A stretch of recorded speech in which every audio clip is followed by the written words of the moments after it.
Peace, family. It's Sony again. Um, Piggybacking off of our last conversation.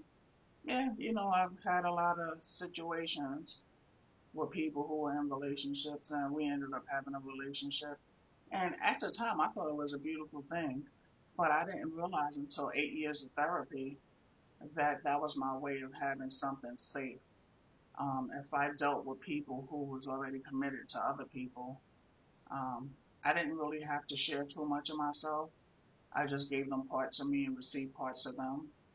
They got the best of me and I got the best of them. But we wasn't there for the long haul. We wasn't there for um, your mom dying or your kid. Like, we wasn't there for the important things in life. We were just there to make each other feel good and to lie to each other and to believe the lies that we were telling one another. Because in reality, I shouldn't have been with them because they already proved that they wasn't trustworthy, and they shouldn't have been with me because I just proved that I wasn't trustworthy, creeping with someone who had someone already. And at that time, I lacked a lot of character, and I can't blame it on the fact that I was raised around people who didn't know what monogamy was. But in a way, sort of, kind of, because when children are raised and they see things a certain way, it's the norm. It's normal for them. It's like this old episode of Oprah I saw, and it was this black family from the South, and the father had molested all of the daughters, and I think a couple of them had children for him.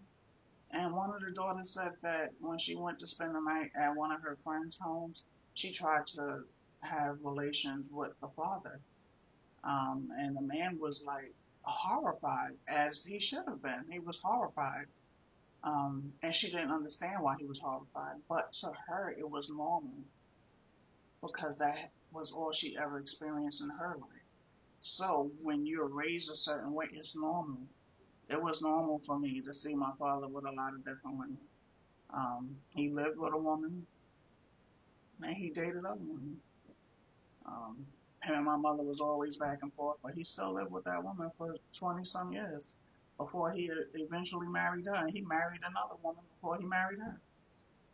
So when you're raised a certain way and you don't understand monogamy the way that you should, um, it kind of messes you up when you get into the world and you start to date yourself.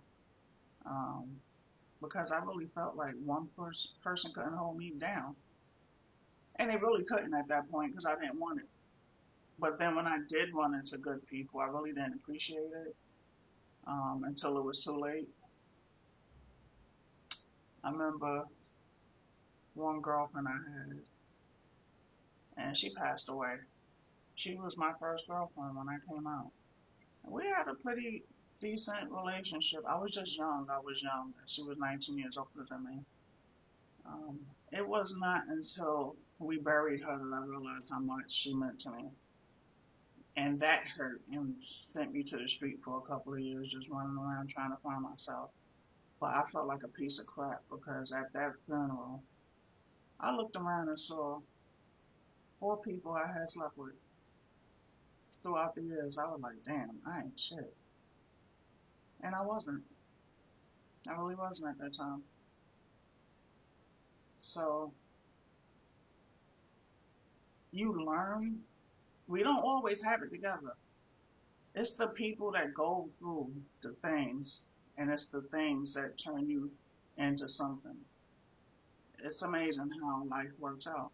But it's always the people that have had a colorful past that understand things. So God always gave me certain knowledge, and I always ignored my gifts because I didn't want to feel different. I didn't want to be set apart, but my mind was always different from everyone else's.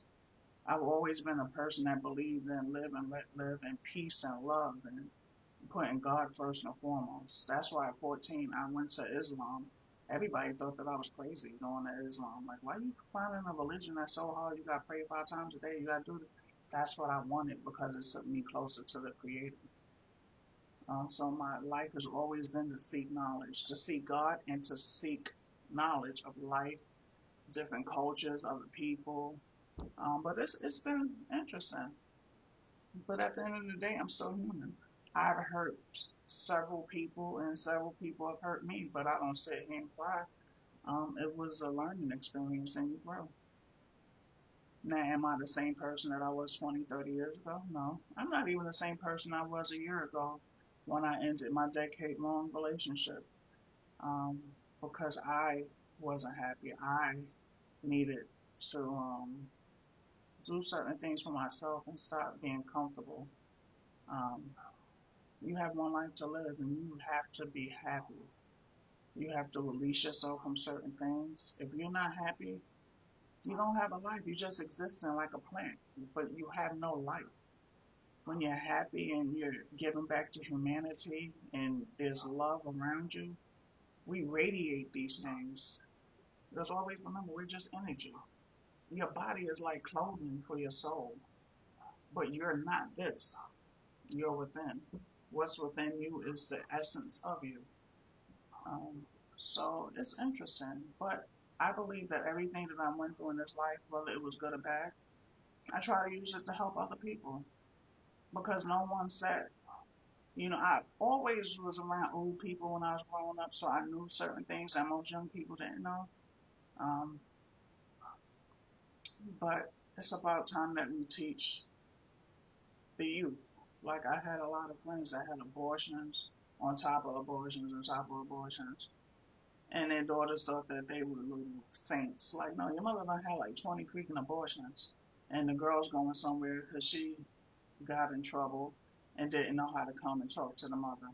Now I realize, I'm like, baby, your mother done been down this road way before you was even born.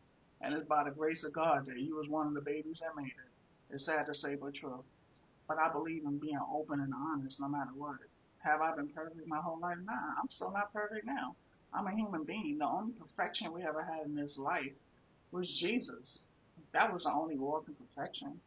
Outside of that, we're just human beings. We're spiritual beings having a human experience trying to make the best of us.